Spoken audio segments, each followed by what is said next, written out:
And once you understand exactly how Florida created this disaster, you'll never look at an RV parked on a side street the same way again. In the next few minutes, you're going to see the precise mechanism that turned working people into nomads, understand why the danger zones keep expanding, and learn about the solutions that other states implemented successfully, while Florida continues to choose enforcement over answers. The ghost towns. Drive through certain corridors in Tampa, Jacksonville, Fort Myers, or Miami-Dade, and you'll see them. Entire neighborhoods made of vehicles. Not the occasional camper van or converted school bus, massive recreational vehicles, fifth wheels that require heavy-duty trucks to move them, Class A motorhomes with slide-outs and full kitchens, vehicles that represent someone's biggest purchase besides a house, now sitting in dirt lots surrounded by chain-link fence and industrial debris. The Cut in Tampa, the Tamiami Trail sections west of Miami, Roosevelt Boulevard in Jacksonville. These aren't official encampments. They're just the places where RV dwellers congregate after being pushed out of everywhere else. The places where nobody complains loud enough to trigger enforcement. The places where infrastructure was never designed for residential use and nobody plans to add it now. What makes these zones different from vehicle homelessness in other states is scale and composition. These are massive vehicles that require planning, fuel money, valid licenses, insurance, and registration just to move. The people living in them aren't experiencing chaotic desperation. They're experiencing something stranger and more uniquely Floridian. They're maintaining the appearance of middle-class recreational vehicle ownership while living in third-world conditions. Understanding how Florida created the largest RV homelessness crisis in American history requires walking through 5 connected failures, 5 traps that closed in sequence, each one making the next inevitable. And the first trap was the one nobody saw coming. Trap 1, the insurance apocalypse.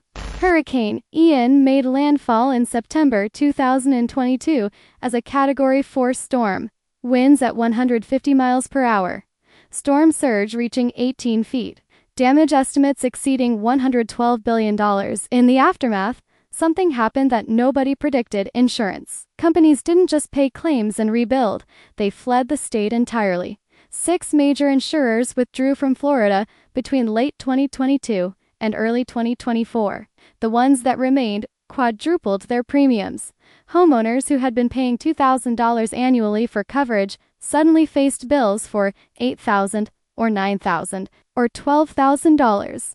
Not because their homes had damage, just because they existed in Florida. Do that math for a second. Your insurance jumps from $167 monthly to $750 monthly.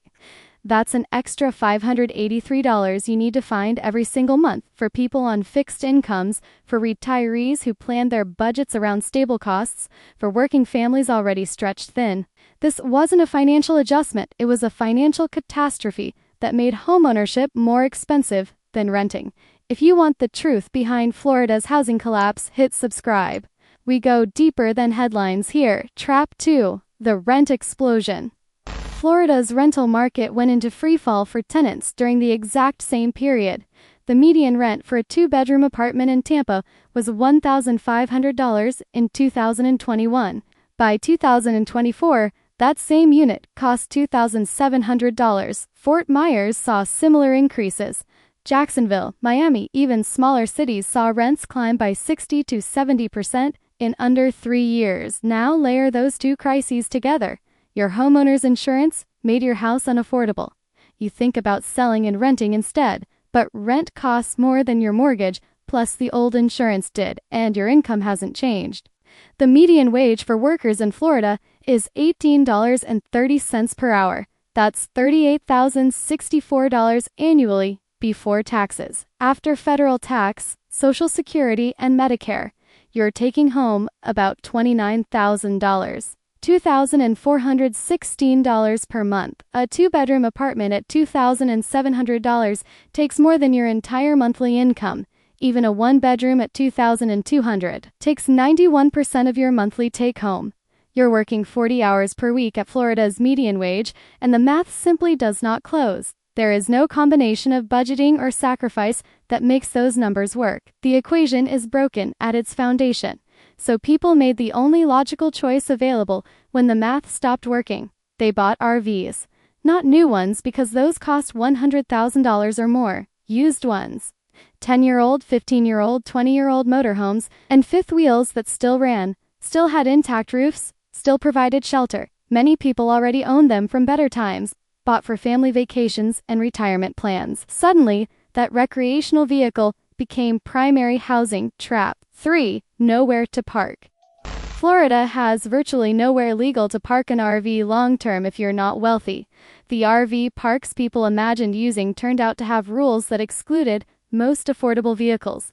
The 10-year rule is standard across Florida. If your RV is older than a decade, most parks won't accept you regardless of condition. Park owners want their facilities to look upscale. They don't want older rigs bringing down the visual appeal. The parks that do accept older vehicles charge tourist rates because that's their business model. $60 to $80 per night. That's $2,400 to $3,000 monthly, just for a parking space with hookups. People living in RVs because they can't afford housing certainly can't afford $3,000 monthly for parking. So they tried street parking, residential neighborhoods, commercial parking lots, anywhere a large vehicle could legally sit. And that's when they discovered that every municipality in Florida has ordinances specifically prohibiting what they needed to do. No overnight parking on residential streets. No parking vehicles over a certain length in commercial lots overnight. No sleeping in vehicles in public spaces. Every single option was explicitly illegal. The only legal long-term option is RV parks, which won't accept your vehicle or charge more than apartments cost. It's a perfect logical circle with no exit. Trap 4. The citation spiral. Cities responded to increasing RV presence with citations, warnings, and 72-hour move notices. The fines start small, $75 for overnight parking violation. $150 for second offense, but they accumulate quickly when you have nowhere legal to go. Get cited Monday, move Tuesday, get cited again Thursday, somewhere else. Within a month, you're facing $600 or $800 in fines you can't pay. And if you can't move because you don't have fuel money or your vehicle broke down, they tow. The tow fee for a 30-foot motorhome starts around $1,200. Storage fees accrue at $40 to $60 daily. For someone living paycheck to paycheck, that's total catastrophe. That's the permanent loss of your shelter, your transportation, and every single possession you own. Most people never recover their vehicles from impound. The ones who keep their vehicles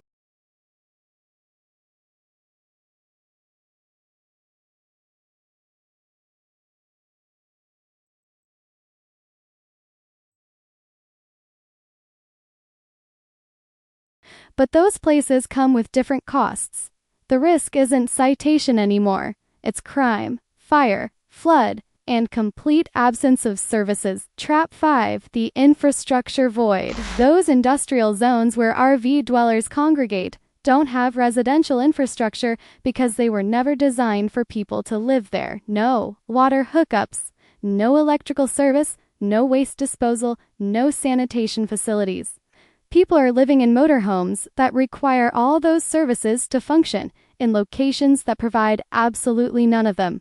Water becomes the first crisis. An RV freshwater tank holds 30 to 50 gallons. A family of 4 uses that in 2 to 3 days. Without hookups, you're constantly finding places to refill. Every water run requires fuel you might not have, and time you should be spending at work. Dehydration becomes chronic. Hygiene becomes impossible. Power is the second crisis, and in Florida's heat, it's potentially lethal. An RV without electrical hookups means no air conditioning. Florida summers see temperatures above 95 degrees with humidity, making it feel like 110. Inside an RV with no AC, temperatures exceed 120 degrees. Elderly residents and young children cannot survive those conditions. People run generators to power AC units, but generator fuel costs 3 gallons daily at $4 per gallon, $12 per day, $360 monthly, just to not die from heat. And when generators fail or run out of fuel, people die. And finally, the danger compounds everything else. Once RVs concentrate in industrial zones with no services, criminal elements move in because they recognize vulnerability. RV dwellers can't call police without risking citation for illegal parking. Assaults increase. Break-ins, fires, medical emergencies go unaddressed because ambulances won't respond without police escort. This is how Florida built the trap. 5 failures in sequence: insurance, rent, parking, enforcement, infrastructure, each one closing another exit. The cost of invisible survival. What most people don't understand about living in an RV in Florida's danger zones is the invisible labor required just to exist. Every single day demands a level of planning and problem solving that housed people never consider. You wake up before dawn because sleeping past sunrise means waking up in temperatures that can reach 100 degrees inside the vehicle within an hour. You immediately check your water supply, your battery levels, your generator fuel. Each one represents a potential crisis that could derail your entire day. Getting ready for work becomes an obstacle course. Your water pressure is inconsistent because you're running off a tank, not city supply. Your shower might be cold because propane is expensive and you're rationing it. You need to time your morning routine around when businesses open so you can use their bathrooms if your holding tank is full. You have to present yourself as a housed person with clean clothes and good hygiene, while living in conditions that make both nearly impossible. Then there's the constant calculation of resources. Do you run the generator during the day to keep food from spoiling in the refrigerator, or save the fuel for tonight when you'll need it for AC? Do you drive to a gas station 3 miles away that sometimes lets you fill your water tank, or try the closer park where they've started saying no? Do you spend $12 on generator fuel, or use that money for groceries? Every decision involves trade-offs that house people never face. Employment becomes exponentially harder to maintain. You can't tell your employer you're living in an RV because they might decide you're unreliable or unstable. So you keep the fiction going. You show up on time. You stay clean and presentable. You pretend you went home to a house last night instead of a vehicle parked behind a warehouse. And if your vehicle breaks down, if you get cited and have to move during your shift, if your generator dies and you don't sleep because of the heat, you still show up, because missing work means losing income, and losing income means losing everything. The health spiral. The health consequences of vehicle dwelling in Florida accelerate faster than people expect. Start with sleep deprivation. When you're worried about theft, assault, or police knocking on your door at 3 in the morning, you don't sleep deeply when temperatures inside your RV reach 90 degrees at night, even with windows open. You don't sleep well when you're parked 50 feet from a busy road with trucks passing all night. You don't sleep enough. Chronic sleep deprivation compounds every other problem. Then add nutritional deficiency. RV refrigerators run on propane or electricity, both of which cost money you might not have. So you buy food that doesn't need refrigeration. Canned goods, crackers, peanut butter, bread. The cheap calories that won't spoil, fresh vegetables and meat, become luxuries you can't maintain. Your diet becomes high in sodium, low in nutrients, and completely inadequate for long-term health. You start feeling tired all the time. Your immune system weakens. Minor illnesses become major because your body has no reserves. Heat exposure creates its own cascade of problems. Prolonged exposure to high temperatures causes dehydration, even when you're drinking water, because you're sweating constantly. Dehydration leads to headaches, confusion, fatigue, and eventually heat exhaustion. Elderly people and children are most vulnerable, but even healthy adults start breaking down after weeks or months of living in vehicles without adequate cooling. Heat stroke deaths happen every summer in Florida's RV populations. The deaths often aren't discovered for days because nobody's checking on people in industrial zone. Mental health deteriorates in ways that aren't obvious until you're deep in it. The constant stress of not knowing where you'll park tomorrow. The fear of citation leading to tow, leading to complete loss. The shame of living in a vehicle when you did everything society said you should do.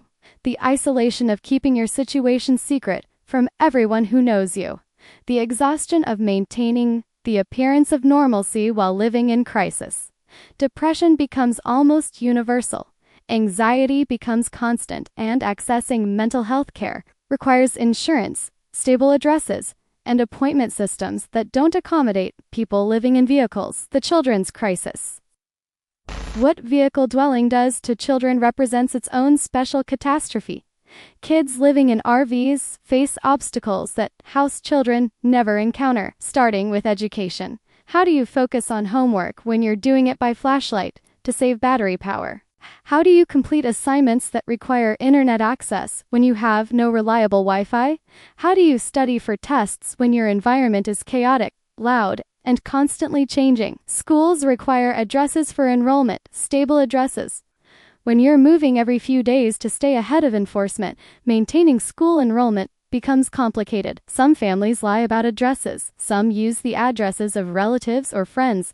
Some end up with kids enrolled in schools far from where they're actually parking because that's where they were living when school started. The commute becomes another problem. Gas costs money. Time spent driving is time not spent on homework or sleep. The social isolation hits hard. Kids learn quickly not to invite friends over because revealing you live in an RV means revealing you're homeless. Birthday parties don't happen. Playdates don't happen. The normal social development of childhood gets compressed or eliminated entirely. Kids become secretive, withdrawn, or defensive. They learn to lie about where they live. They learn shame before they learn algebra. Healthcare becomes nearly impossible. Pediatrician appointments require stable addresses and reliable phone numbers. Immunization records get lost when you're moving constantly. Routine checkups don't happen because coordinating appointments around school, work, and parking situations becomes too complex. Kids get sick and don't get treated because emergency room visits are expensive and require follow-up care you can't coordinate. Minor health issues become major because they go unaddressed. The trauma compounds. Research shows that housing instability in childhood correlates with worse outcomes in virtually every measurable category. Lower test scores, higher dropout rates, increased risk of mental health issues, greater likelihood of unemployment in adulthood. Kids living in RVs in Florida's danger zones are experiencing not just housing instability, but active danger. They're hearing gunshots, witnessing drug activity, living in fear that police or criminals might show up. That trauma doesn't disappear when housing eventually stabilizes. It persists into adulthood, affecting every aspect of life, what actually works. The cruelest part of Florida's RV homelessness crisis is that we already know exactly how to solve it. The solutions exist, they're proven, they're running right now, with measurable outcomes. Florida simply refuses to implement them at scale. Pinellas County's Safe Harbor program has 50 RV parking spaces with basic infrastructure and case management. 82% of participants transition into permanent housing within 6 months. The average cost per person is $4,300 from intake to lease signing. Compare that to what Pinellas County spent on RV-related enforcement in the same period: $7 million. Parking citations, tow operations, court processing, cleanup crews. $7 million to shuffle people around without housing a single person permanently. St. Petersburg runs dignity lots with 30 spaces. Similar model. Palm Beach County has mobile outreach teams. These programs prove the concept works. People aren't homeless because they lack ambition. They're homeless because the barriers to housing are administratively complex and financially impossible without support. Give people stable parking while they work through those barriers, and most of them succeed. But none of these programs have capacity for actual need. Safe Harbor has 50 spaces for 2,000 people. The wait lists stretch 6 to 8 months. What would scale look like? Pasco County has proposed a 200-space facility with full services. First year cost, $6 million. Annual operating. After that, $3 million. Sounds expensive until you see that Hillsborough County spent $9 million on enforcement and cleanup last year. $9 million that housed 0 people permanently. The Pasco proposal would cost less and would actually house people, cheaper than current approach. Measurably more effective. Florida won't fund it. San Diego runs 8 safe parking locations. 87% of participants transition to permanent housing within a year. Los Angeles operates vehicle triage centers with comprehensive services. Average time to housing, 5 months. Oregon implemented right-to-rest zones and saw danger zone populations drop by 60%. The common elements are straightforward: legal parking, basic infrastructure, case management, time to stabilize. These programs aren't expensive relative to enforcement costs. They're just honest about what the actual problem is. The choice Florida won't make. Florida has 12,000 people living in RVs on streets and in danger zones. That number has increased 73% in 3 years and continues climbing. These are former homeowners displaced by insurance costs, working families priced out by rent increases, retirees whose fixed incomes no longer cover housing, people who followed every rule and discovered that economic math stopped functioning. The danger zones exist because policy forces them to exist. Every legal option costs more than housing used to cost. Every free option is explicitly illegal. Enforcement pushes people into industrial zones with no services. Florida's crisis is unique because of its perfect storm: hurricanes, insurance collapse, tourism-focused economy, heat. But the components needed to solve it already exist: land, expertise, funding, proven models. What's missing is state-level acknowledgement and implementation. Why is it missing?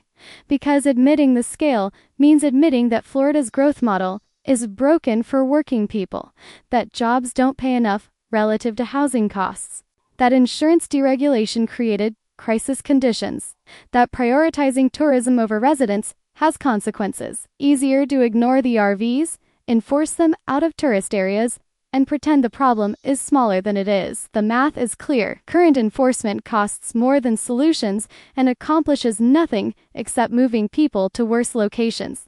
Safe parking with case management costs less and actually ends homelessness permanently. For over 80% of participants, Florida chooses punishment, not because it works, not because it's cheaper, but because solutions require admitting that markets alone won't fix this. Every week Florida delays, the crisis deepens. More families lose homes. More seniors die from heat. More children fall behind in school. More working people get pushed one citation from catastrophe. More taxpayer money gets wasted on enforcement, while people dying vehicles parked yards from empty lots that could be converted to safe parking. Other states made different choices. San Diego invested in safe parking and reduced their unsheltered vehicle population by 40%. Los Angeles built triage centers and now houses hundreds monthly. Oregon designated legal zones and saw danger zones shrink by more than half. These states aren't wealthier than Florida. They just chose to treat vehicle homelessness as a housing problem requiring housing solutions instead of a visibility problem requiring enforcement. If you want to see how Florida compares to the rest of the country, and which states are seeing the fastest rise in RV homelessness, don't miss my previous video, RV Homelessness Population by State. Latest insights into the U.S. RV Homeless Crisis, 2025.